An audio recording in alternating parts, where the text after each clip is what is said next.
Доброе утро, дорогие телезрители! На календаре 8 ноября, и сегодня это утро с вами встречаем вновь Дарья Анкехова и Руслан Ачиров. И о чем мы сегодня поговорим.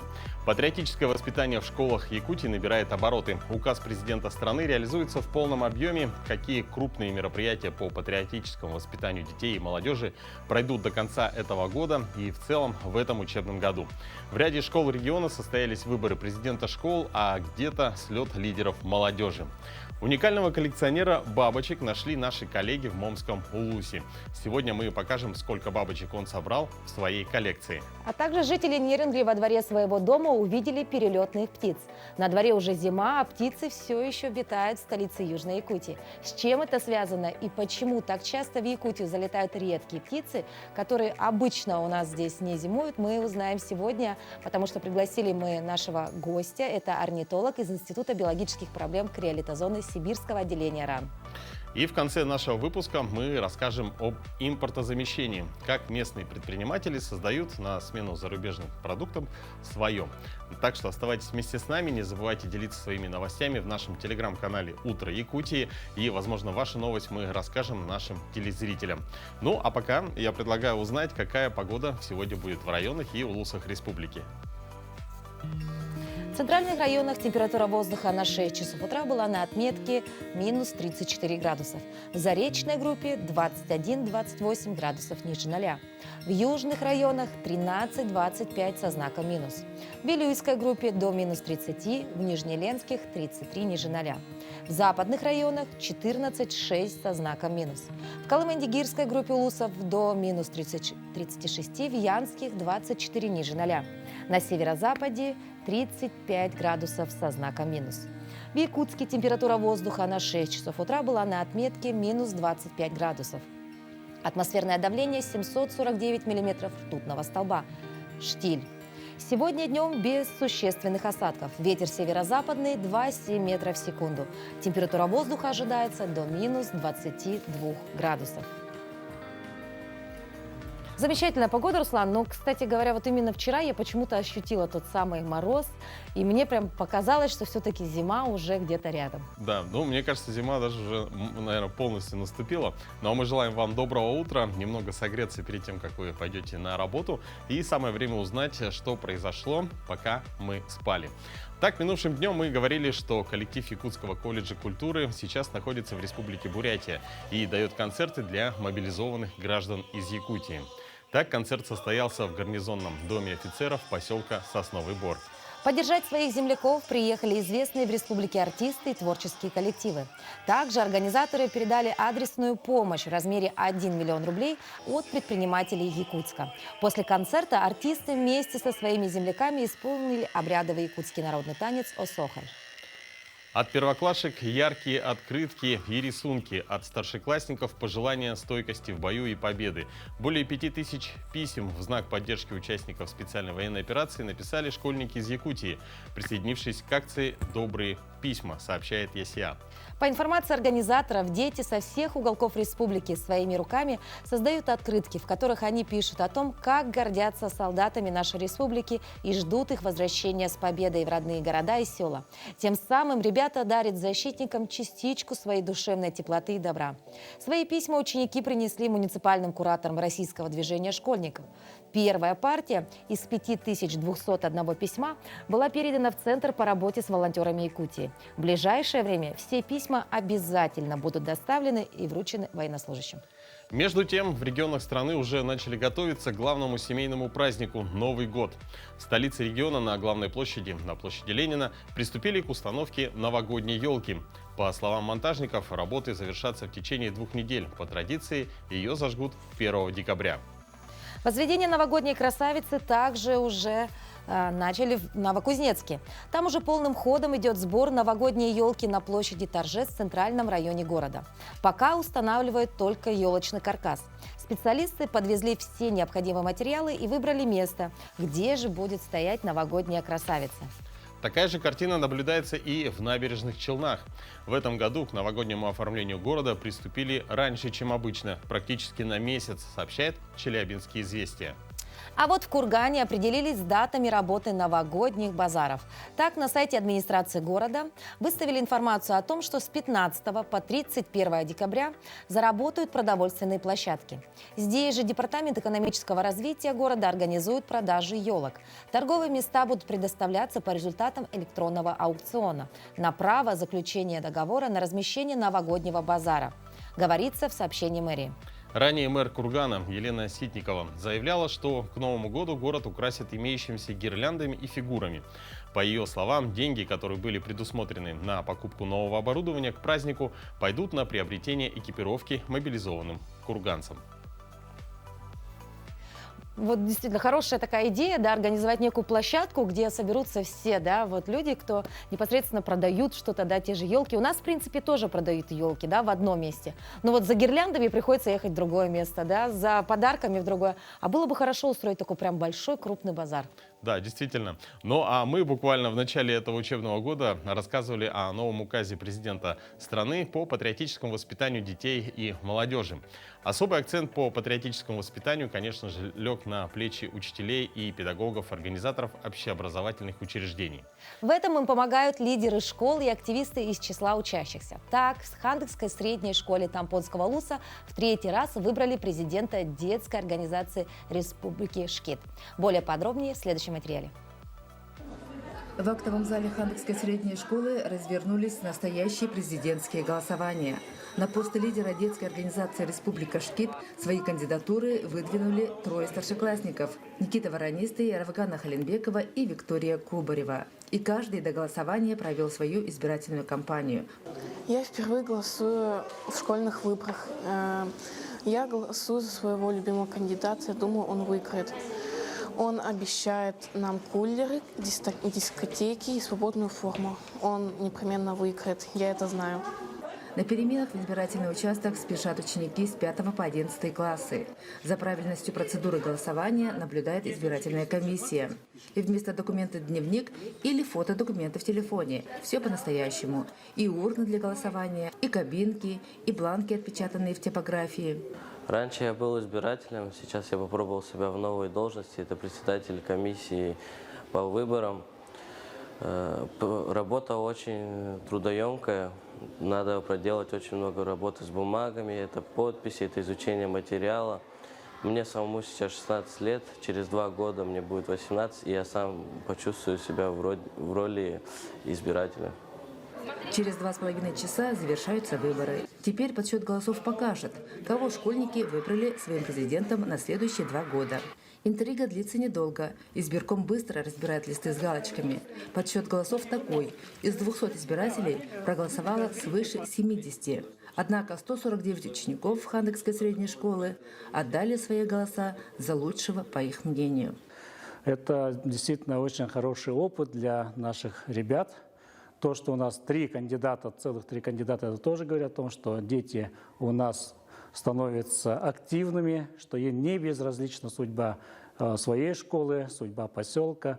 Было много предложений, которые, я думаю, что вместе с администрацией избранный президент уже будет осуществлять в дело, внедрять в жизнь. Вот и закончились выборы. Впереди инаугурация нового президента школы Никиты Воронистого. Каким будет управление школьной страной, покажет время. Главное, выборы помогают школьникам понять, как проходят настоящие. И в будущем они станут активнее принимать участие в жизни страны.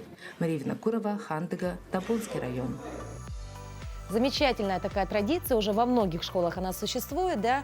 Вдвойне приятнее было посмотреть этот сюжет, потому что это все-таки моя школа, где я имела честь учиться. Но, кстати говоря, когда я там училась, такой традиции там не было.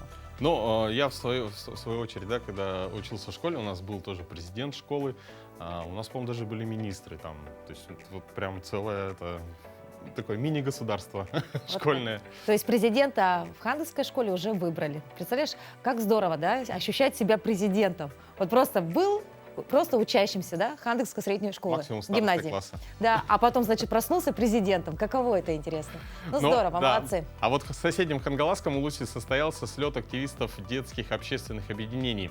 А также были отобраны финалисты муниципального этапа республиканского конкурса «Молодые лидеры Якутии».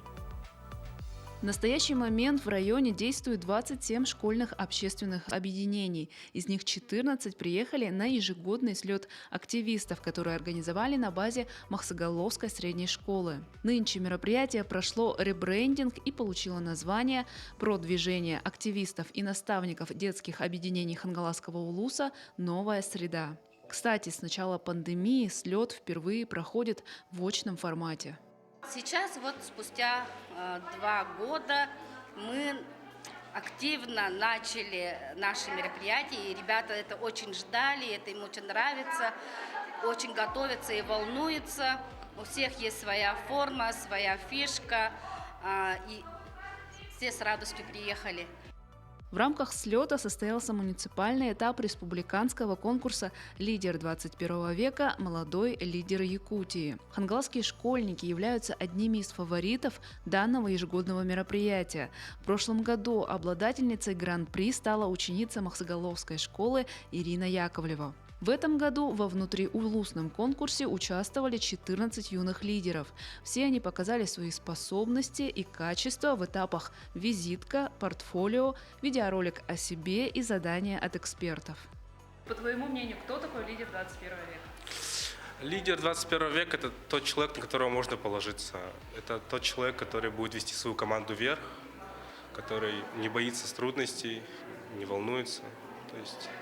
Это ответственный человек, который сознает свои поступки, в целом может показать себя, показать свои лидерские качества. Считаешь ли ты себя таковым человеком? Ну да, поэтому я здесь. В итоге на республиканский конкурс прошли сразу 3 учащихся. Карина Строева из Актемского научно-образовательного центра, Белла Шапошникова из Покровской средней школы номер 3 и Василий Винокуров из Махсагаловской школы. Молодой лидер Якутии пройдет в городе Якутске на базе Центра отдыха и оздоровления детей «Сосновый Бор» в период с 7 по 20 ноября. Специально для «Утра Якутии» из Хангаласского улуса Виолетта Засимова, Федор Тарасов. Ну, я думаю, замечательная очень традиция, потому что помимо вот учебной программы, всегда, вот особенно в школьные годы, да, если есть что-то дополнительное, вот слеты, вот такое немного другое развитие идет, то это прямо запоминается, я думаю, откладывает большой отпечаток на будущий выбор даже профессии. Сейчас мы прервемся на короткую паузу, а позже поговорим также про воспитание детей, но уже про патриотическое. Оставайтесь с нами.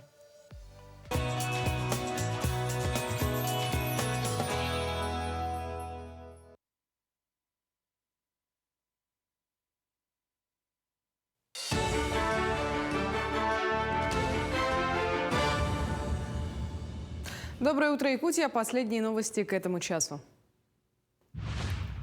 Первые выплаты дополнительных стипендий детям военнослужащих в республике начались. Напомним, семьям военнослужащих положена единовременная материальная помощь в размере 200 тысяч рублей, освобождение от платы за посещение детских садов, бесплатное питание в школах, приоритетное поступление на целевое обучение в вузах и СУЗах и предоставление санаторно-курортного лечения родителям военнослужащего, а также оказание помощи на газификацию жилых домов ветеранам боевых действий и семьям мобилизованных в размере 150 тысяч рублей.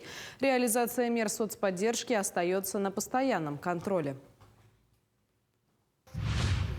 До конца этого года в Якутске будет полностью завершено строительство нового жилого квартала «Звездный». Работы на участке начались в июне 2021 и шли согласно графику. В начале 2022 года возникли небольшие задержки из-за поставок материалов и оборудования. Но застройщик наверстал все упущенное время, и объекты будут сданы в срок. На прошлой неделе в дома запустили тепло, что позволило продолжить работы по внутренней отделке. Всего на территории нового квартала будет построено 7 жилых домов на более чем 600 квартир. Квартиры в строящихся домах получат в том числе и переселенцы из ветхого и аварийного жилья, а также дети-сироты. Буквально на той неделе приняли тепло от нашей ресурсно-снабжающей организации. Надо, конечно, дать им отдельное спасибо за это. Это ГУП ЖКХ. Все сделали в срок. Сейчас дома буквально уже прогрелись. И, соответственно, сейчас продолжаем внутреннюю отделку домов, потому что все эти квартиры у нас сдаются под ключ. И также снаружи, как мы с вами видим, приступили уже к фасадным работам на всех 7 домах. В В Южной Якутии открылась стела в честь столетия якутской автономии. 12-метровая стела с приграничным въездным знаком Саха-Сире-Якутия установлена на том участке трассы А-360 Лена, где проходит граница между Якутией и Амурской областью. Идейным вдохновителем проекта стал автопутешественник Нюргун Сидоров. Он и предложил всем желающим принять участие в создании и установке стелы. В Центральной Якутии во въезд в каждый наслег, в каждый район стоят прям произведения искусства. Да? У нас даже идет такое соревнование, у кого краше. Да? И захотелось, чтобы на въезде в целую республику, в весь наш регион, была стела тоже красивая, которая олицетворяет нашу культуру. Как правильно разделывать жеребятину, свинину и говядину, показали студентам-поварам. Более 30 будущих специалистов Якутского технологического техникума сервиса и агротехнологического университета в рамках прохождения учебной программы посетили мастер-класс от бренд-шефа усадьбы Атласовых Николая Васильевича. Профессионал рассказал и показал, как следует делить на части мясо и в каких блюдах его использовать. Студенты на практике нарезали на куски спинную, лопаточную и заднюю части жеребятины. Мы вновь приветствуем всех, кто сейчас смотрит телеканал Якутия-24 НВК Саха. И это «Утро Якутия». С вами сегодня утро встречаем мы, Руслан Ачиров и Дарья Анкехова. Ну а продолжая тему сюжета наших коллег из Хангаласского филиала, хотим сообщить, что ребята уже вовсю принимают участие в профильной смене, который стартовал минувшим днем в столице региона. Здесь хочется отметить, что это одна из программ и мероприятий по патриотическому воспитанию подрастающего поколения, также реализация указа президента страны по данному вопросу. И сегодня у нас в гостях Александр Дмитриевич Васильев. Он является методистом Республиканского ресурсного центра «Юные якутяне». Александр Дмитриевич, доброе утро. Доброе утро. Вот немножечко поподробнее можно рассказать, что за слет такой, да, и сегодня уже мы, значит, в процессе находимся этого слета, значит, есть определенная программа, и вообще сколько ребят принимает участие на этом? Это у нас профильная смена соснового бора, традиционная. У нас каждый год она проводится. Вообще по детскому движению у нас проводится в год 4 профильные смены. Вот у нас сейчас идет профильная смена «Медиавызов». В рамках нее участвуют 110 детей. У нас половина ребят — это ребята, которые занимаются конкретно журналистикой, ваши коллеги. И ребята-лидеры. Лидеры, которые у нас будут участвовать в конкурсе «Молодой лидер Якутии», лидер 21 века. У нас вот такое название двойное имеется. Потом ребята, которые у нас выигрывают, будут рекомендованы участвовать во всероссийских этапах этих конкурсов. То есть это со всей республики ребята к вам приехали? Да. То есть это 110 активистов? 110 активистов, да. А скажите, какая помимо слетов еще проводится у вас работа? Ну, у нас каждодневная работа — это с детскими общественными организациями. Детские общественные организации — это в каждой школе есть, вот показали у нас выборы, показали слет. Активисты — те ребята, которые организовывают интересные дела в школах, которые занимают активную жизненную позицию, становятся теми людьми, которые у нас участвуют в волонтерских акциях, в патриотических, в самоуправлении. Вот это у нас очень важный момент, потому что когда к ребятам приходят их сверстники, то получается, что гораздо интереснее, гораздо лучше. И вот младшие стремятся быть похожими на старших. Вот это вот у нас очень важный момент. Александр Дмитриевич, а вот вы сказали, что это уже добрая ежегодная традиция, да, подобные слеты. И вот говорят все-таки, что молодежь 21 века — это вот молодежь гаджетов, да, они вот сидят все в телефонах, в компьютерах. А как показывает практика, все-таки активной молодежи ежегодно становится больше или все-таки показатели идут на спад? Ну, знаете, всегда есть очень активные ребята. На вот эту смену, на конкурс «Молодой лидер», всегда приезжают очень активные, очень позитивные, такие творческие ребята. Поэтому вот по этим ребятам про общую массу, про всех ребят сказать, наверное, сложно. Потому что приезжают, вот посмотрели же, вот с Хангаласского улуса приехали самые-самые, с других районов тоже приезжают самые-самые. Ну вот на самом деле, конечно, вот в связи с коронавирусом у нас определенные проблемы есть, потому что в школах у нас 2 года очных мероприятий больших таких не было, поэтому очень сложности определенные есть. Сейчас у нас в республике реализуется большой федеральный проект, который призван активизировать вообще работу по воспитанию. Он у нас называется «Навигаторы детства». Примерно 600 педагогов, советников, директоров по воспитательной работе и взаимодействию с детскими общественными объединениями у нас в этом учебном году начали работу. И причем этот проект федеральный, это у нас идет уже в 45 регионах как пилотный. И со следующего учебного года по всей России вот у нас вот этот проект будет реализовываться. Ну, очень большие надежды на этот проект у нас. Скажите, а вот в рамках данного именно федерального проекта, как еще будут организованы мероприятия до конца года? У нас, скажем так, параллельно, то есть это у нас несколько проектов у нас идет. Вот сейчас у нас летом, в июле был принят закон о российском движении детей и молодежи. В декабре, в следующем месяце, будет учредительный слет нового движения, которое у нас будет еще охватывать, кроме учащихся школ, еще и студентов, молодежь. То есть у нас уже возрождаются такие традиции, где у нас патриотическое воспитание через социальную активность детей и молодежи, она у нас будет расширяться. Вот этот проект у нас в республике тоже будет реализовываться. В этом году, в конце года, в декабре, когда проходят традиционные мероприятия по подведению итогов года, будет проводиться большой форум, молодежный форум «Наше будущее в России».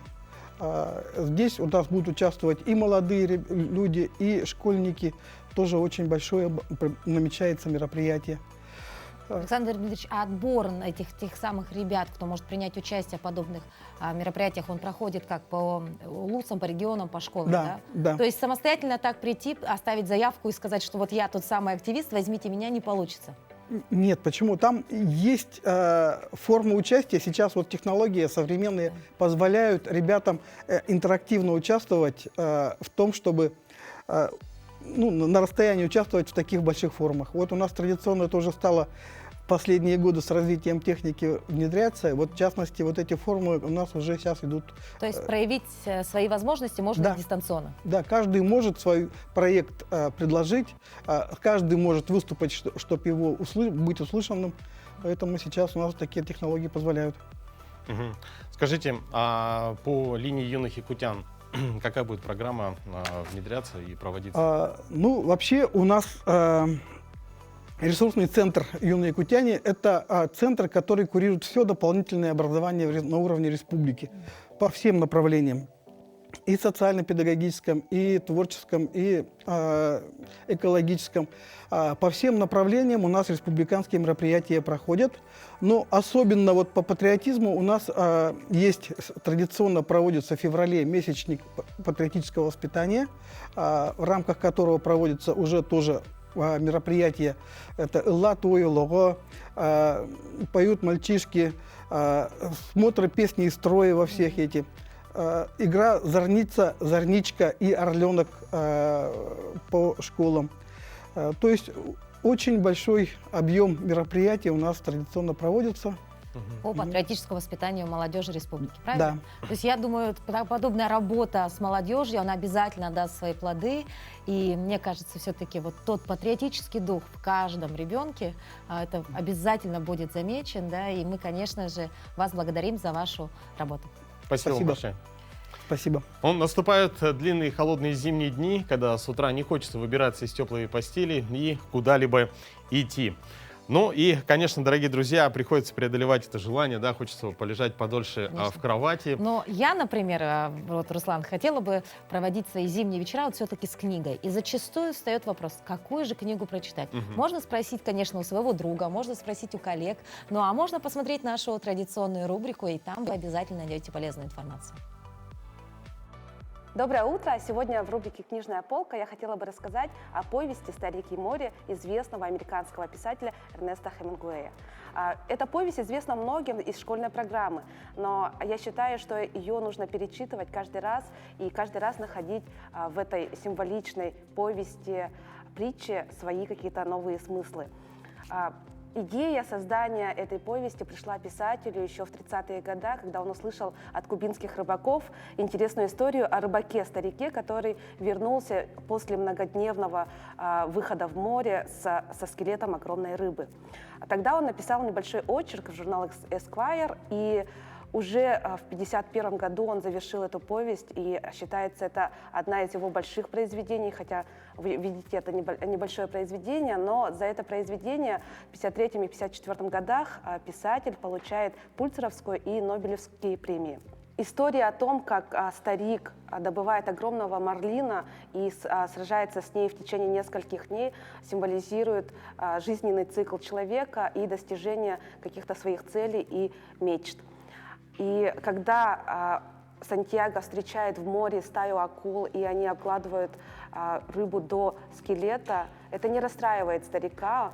Он, конечно, просит прощения у рыбы, он мысленно молится Богу и взывает к тому, что все было сделано не зря, потому что все-таки это рыба, которую он мечтал поймать, он эту мечту осуществил, и, возвращаясь в свой порт, он думает, что рыбы не будет, мяса не будет рыбьего, да, но все люди, все, кто знает Сантьяго, они радуются и понимают, насколько важный и большой труд старик проделал в течение этих дней в море. Повесть очень интересна, читается легко, и я рекомендую ее к прочтению. Вы можете найти ее в любой библиотеке, в нашей в том числе, а также прочитать на ресурсе Литрес совершенно бесплатно. «Старик и море». «Старик и море» действительно очень хорошая книга, и я, например, в свое время читала ее на английском языке, то есть у меня было на русском и на английском языке, и я вот переводила, и все вот это перечеркивала, и было такая, знаешь, вот эта книга осталась у меня в памяти навсегда. Нет, вообще надо сказать, что чтение книг, оно развивает, да, не только словарный запас, но также позволяет вам правильно говорить. Ну а в свою очередь мы продолжаем вам рассказывать значение и происхождение различного рода фразеологизмов. И сегодня в нашей рубрике «Говорим правильно» мы расскажем о происхождении фразеологизма «тянуть канитель». Доброе утро, дорогие телезрители! Мы с вами уже говорили о том, что для того, чтобы понять значение фразеологизма, очень хорошо знать его происхождение. Например, нам с вами нужно охарактеризовать кого-то или что-то, что затягивает решение вопроса, что не дает ход какому-то делу, или наоборот, охарактеризовать наше занятие как какое-то скучное, нудное, однообразное. Мы с вами используем выражение «тянуть канитель». Но что же такое канитель и почему ее надо тянуть? Оказывается, слово «канитель» – это слово латинского происхождения, и обозначает оно тростник, камыш, канна. А в старину словом «канитель» называли проволоку, нить для вышивания. И эту нить тянули из драгоценной какой-нибудь проволоки, сделанной из золота или серебра. Канитель еще может быть, конечно, позолоченной или посеребренной. Канителью вышивали по бархату, по софьяну, вышивали одежду, ковры и прочее. Занятие это было, конечно, очень нудное, неинтересное и однообразное. В современном мире, конечно, никто уже канитель не тянет, а выражение сохранилось. Давайте говорить правильно. Всего доброго! Руслан, давай не будем тянуть канитель и продолжим наш эфир. Напоминаем, дорогие наши друзья, что мы работаем в прямом эфире, а это значит, что у вас есть та самая возможность принять участие. Вы можете отправить свое сообщение, поздравление, возможно, поделиться какой-то новостью. Отправляйте это на наш телеграм-канал, либо на наш номер. Самое главное, просыпайтесь скорее вместе с нами и проводите это утро вместе. Да, но тем более, что сегодня очень богатый день на события. Так, сегодня отмечают День Сибири, День рентгенолога, День пианиста и День КВН. Ну, по крайней мере, 3 праздника, наверное, меня даже касаются. Ну, да, какие праздники еще сегодня отмечаются и чем запомнился этот день в истории, давайте посмотрим в нашей рубрике.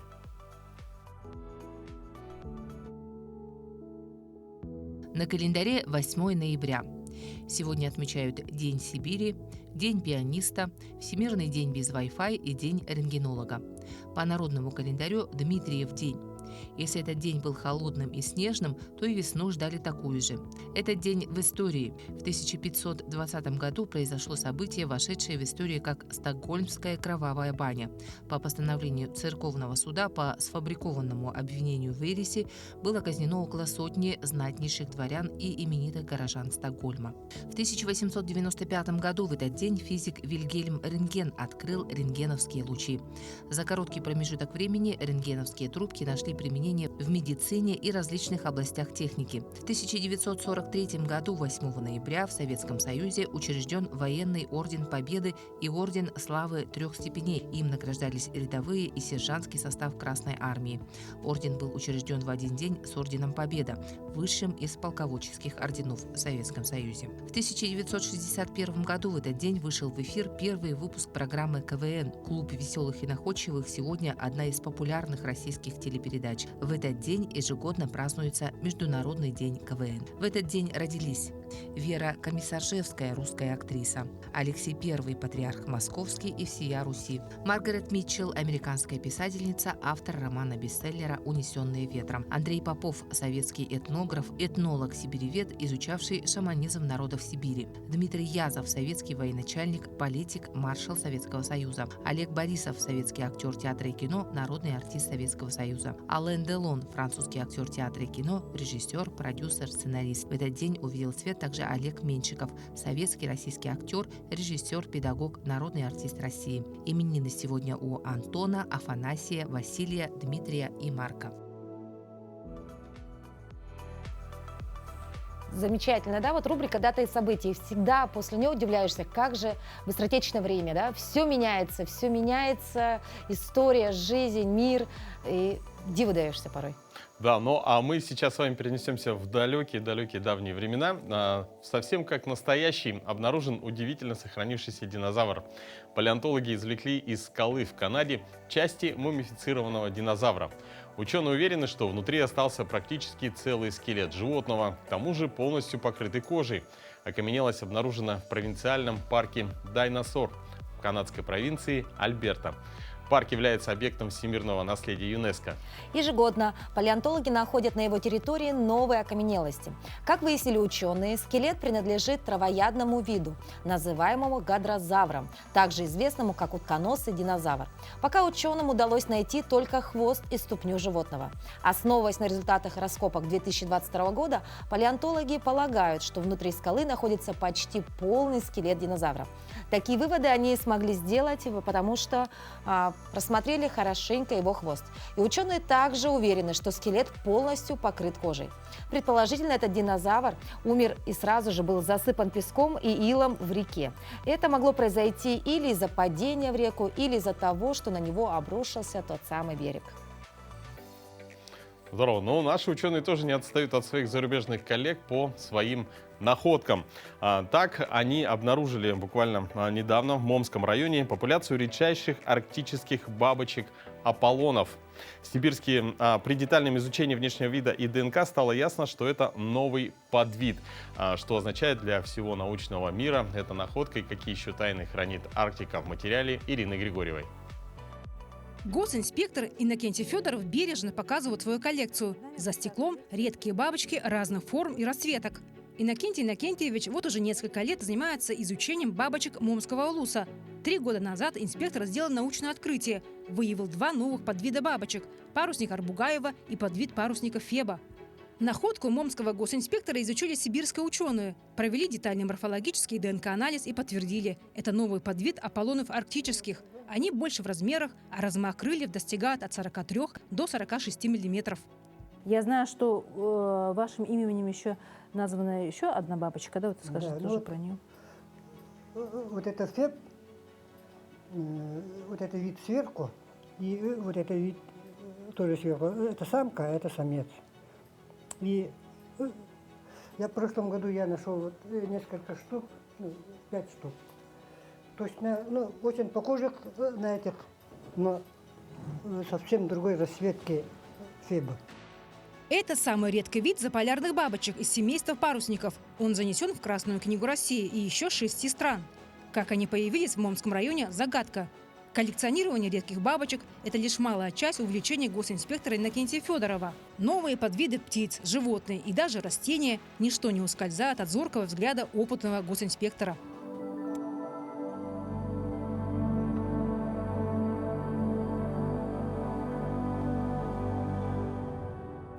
В Момском районе проходят 3 природные зоны – горная тундра, тайга и каменистая пустыня. Поэтому, начиная с климата, флоры и фауны, все здесь уникально и требует особого изучения. Даже погода здесь непостоянна. В Момском районе 3 климатические зоны, поэтому погода здесь меняется кардинально очень быстро. Например, в течение 1 дня можно наблюдать 3 сезона года. Рано утром будет осень, вот такая, как сейчас, такая промозглая погода, уже без теплых вещей уже холодно. Днем станет очень жарко, можно даже снять теплую одежду, а вечером уже будет зима, может выпасть снег и будет минусовая температура.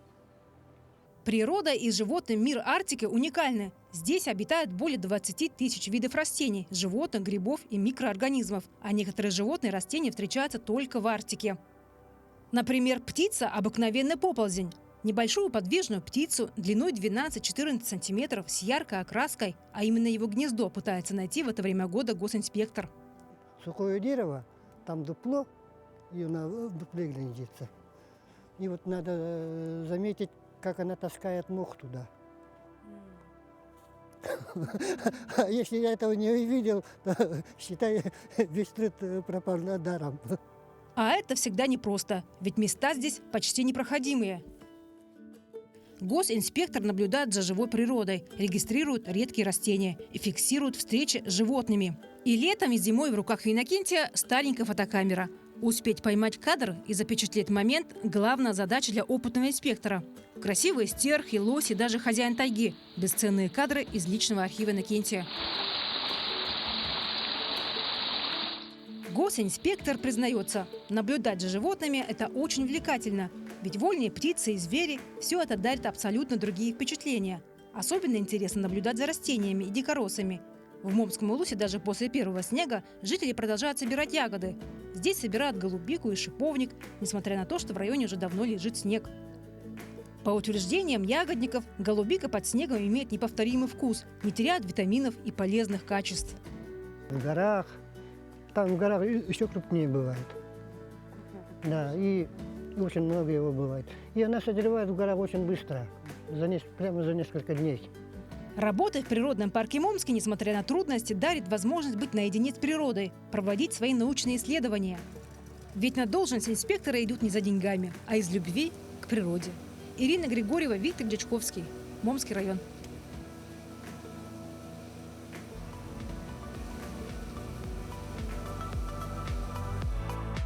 Продолжая тему прекрасной природы нашей Якутии. На прошлой неделе жители Южной Якутии заметили у себя во дворе перелетных птиц. Так, в городе Нерюнгри, возле дома по улице Карла Маркса, 2, якутяне заметили скворцов. Пост был подписан следующим образом. Это скворцы чьи-то, они у нас не водятся. Напишите, пожалуйста, кто потерял их. Они погибнут. И, как говорят специалисты, ежегодно отмечается изменение в орнитологической фауне Якутии. В текущее время она насчитывает 322 вида. Так, в 60-70-х годах прошлого века в Центральной Якутии впервые были зарегистрированы чибис, белокрылая крачка, поручейник. И, что самое интересное, вскоре стали здесь успешными гнездящимися видами. Скворец и большая синица также отмеченные как новые для Якутии виды. Примерно в то же время стали теперь обычными, расширившими свои ареалы гнездования до Центральной Якутии. Информация о пополнении списка новыми видами происходит благодаря открытиям наших доблестных орнитологов. Еще до начала пандемии, если вспомнить, много шума наделал залетевший молодой фламинго. И, как отметили специалисты, случаи залета фламинго в Якутии отмечались и ранее. Ну а сейчас более подробно, каких еще птиц видели на территории Якутии и какие из них теперь пополнили число перелетных, мы поговорим с нашим гостем в студии. Это Евгений Шемякин, орнитолог. Доброе утро. Доброе утро. Вот можно немножко прокомментировать все-таки, что за птицы удивили жителей Нерюнгри, и правильно ли был написан тот самый комментарий, что это не наши? То, что скворцы появились на территории Нерюнгри, это, несомненно, можно сказать, что это обычный вид.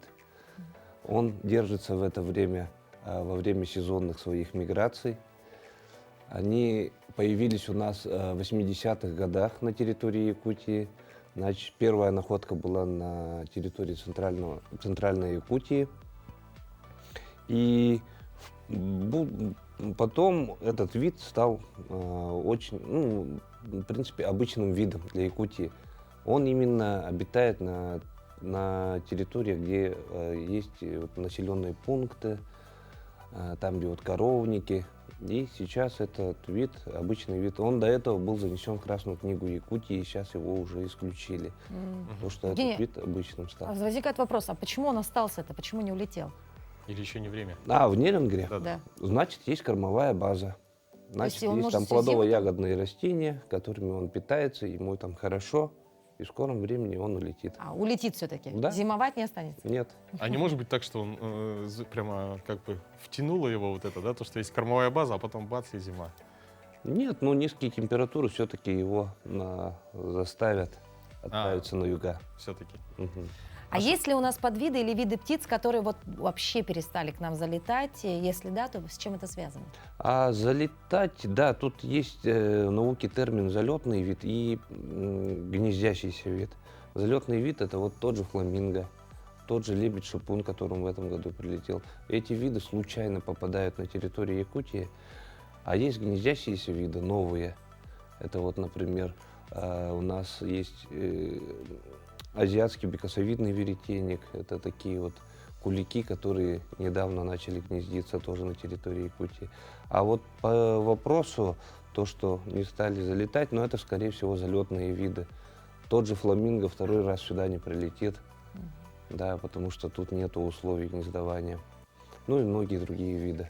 То есть это такая случайность некая, да? Да, просто? да. Это единичные случаи. Я вот буквально недавно ездил на Белянку в компании с орнитологами, да, в том числе.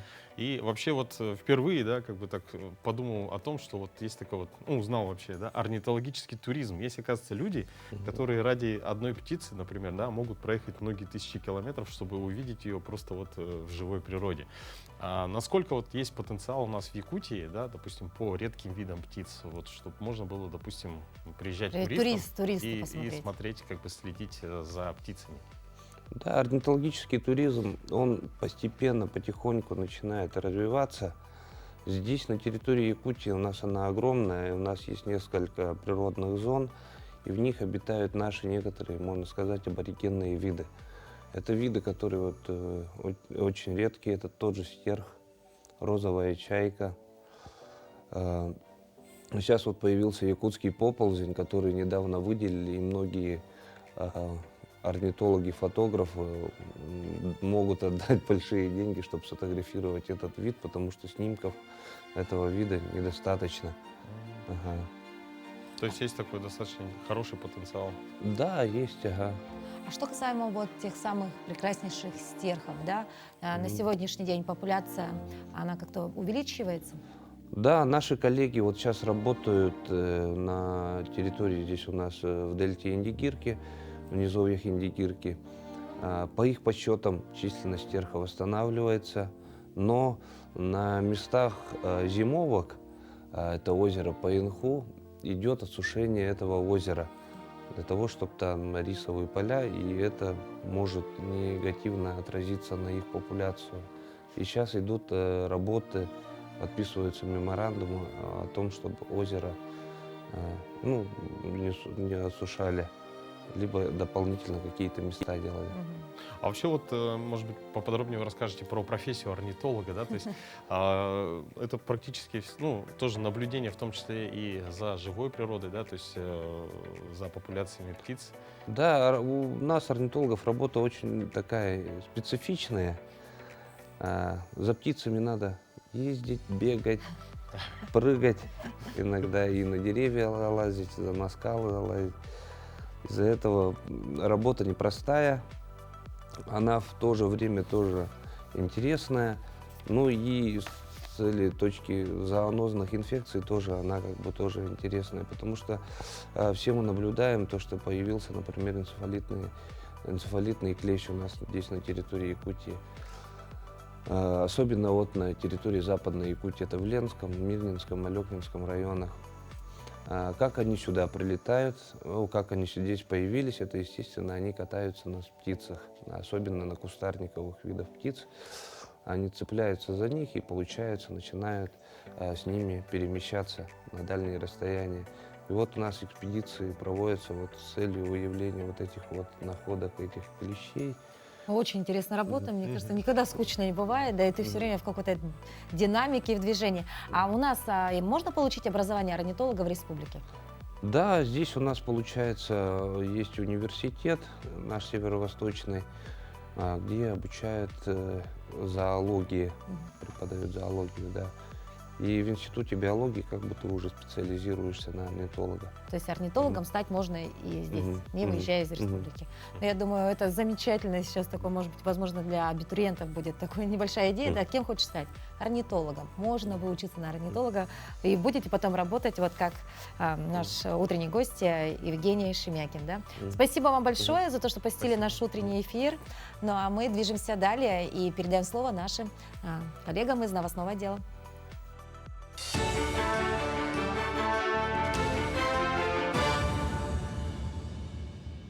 Доброе утро, Якутия. Мы продолжаем освещать самые заметные события. Численность занятого населения в Якутии увеличилась почти на 4000 человек. Уровень безработицы составил 6,5%, сообщили в региональном министерстве экономики. Реализация плана первоочередных действий по обеспечению устойчивого развития в условиях внешнего санкционного давления позволила минимизировать спад экономики Якутии. Общий пакет мер, направленный на минимизацию внешнего санкционного давления в Якутии в целях поддержки населения и бизнеса, составляет 16,5 миллиардов рублей. В Якутске с 6 ноября открыли движение по перекресткам проспекта Ленина с улицами Амосова и Октябрьская. Полностью дорогу планируют открыть до 14 ноября. Как сообщает окружная администрация столицы, на данный момент завершается установка светофоров и линий наружного освещения на участке от улицы Кулаковского до Курашова. Остальные участки также будут открываться по мере завершения работ. Тем временем дорожные службы продолжают работу по уборке улиц, площадей и скверов от выпавшего снега в круглосуточном режиме. Общий объем вывезенного снега с 10 октября составил более 8000 кубометров. 7 ноября в уборке снега задействовали 20 дорожных рабочих, а также 33 единицы спецтехники. Работы проводятся на Вилюйском тракте, по улице Лермонтова от улицы Октябрьской в сторону Сергеляхского шоссе, площади Орджоникидзе, площади Ленина, тротуарах по улице Богатырева, от улицы Дзержинского до улицы Хабарова, о тротуарах улицы Кирова. Ну а два резидента IT-парка в октябре текущего года выпустили приложение «Под присмотром», которое помогает родителям найти подходящую няню для своего ребенка. Будучи молодыми мамами, девушки заметили необходимость в сервисе, которое позволит оперативно найти няню в Якутске. Но так как приложения такого рода нет, в марте месяце они решили создать своими руками подобную программу. Уже сейчас в день в среднем принимается около 20 заказов для найма нянь. Как работает приложение? Родитель в первую очередь регистрируется в приложении, указывает данные ребенка, то есть сколько детей, какие у них особенности, например, аллергия на молочные продукты. Да? Няни, они у нас полностью проверенные. Документы, необходимый минимум, это паспорт и ФЛГ. Они регистрируются, то есть сначала проходят модерацию. Главной фичей, можно сказать, нашего приложения является то, что наше приложение обеспечивает онлайн-видеострим прямо в приложении. Более 5000 любителей бега разного уровня из 71 региона России и 10 стран приняли участие в Сочи-марафоне. В этом году забег прошел в 5-й раз. В числе победителей на дистанциях оказался и наш земляк Артур Бурцев из Усть-Алданского района. Якутянин, живущий в Санкт-Петербурге, выиграл забег на дистанции 5 километров с результатом 15:43. Напомним, на прошедших этих летом 8-х спортивных играх народов Якутии Артур Бурцев завоевал золотую медаль именно на этой дистанции. К этому часу это все новости. Хорошего дня. Мы благодарим Надежду за хорошие последние, а самое главное, добрые новости. Ну и продолжая тему новостей, зарубежные санкции стали стимулом для развития и поддержки местных товаропроизводителей. Мы не раз рассказывали о якутянах, которые выпускали продукт за продуктом взамен зарубежных.